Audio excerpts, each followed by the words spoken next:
vilken vän vi har i Jesus.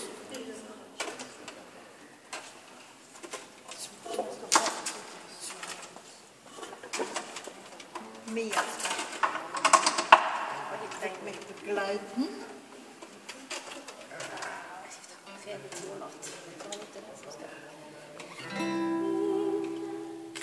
Så vilken vän du har i Jesus, så fast kärleksfull och god. När vi tröstas, när vi prövar oss, vill han ge oss kraft och mod.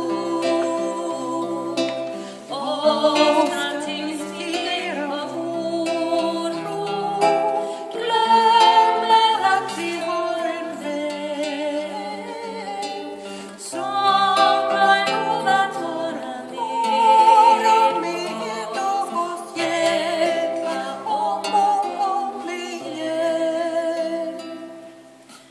Har du sorger och bekymmer, är du modens trött och svag. Jesus hjälper dig att bära dina bördor dag för dag. Han som gråter tårar ser vår ångest och vår nöd.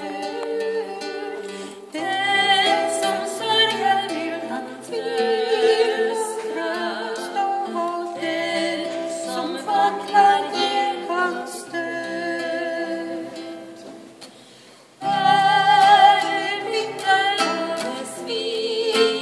och besviken, har ditt hjärta djupa sorg, säg till Jesus vad du känner, våga tro att han förstår.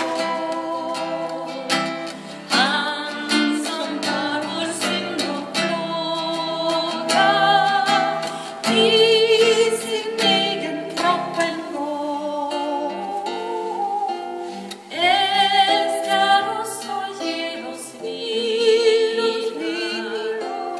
tänder hopp och föder sorg.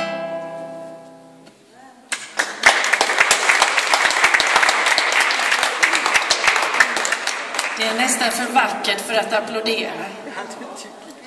Det tyckte Greta också. Det är Herren som tillhör. Jo, men vi applåderade till Herren. Det gjorde vi faktiskt också. Lite dig, men mest Herren. Har du en sån till?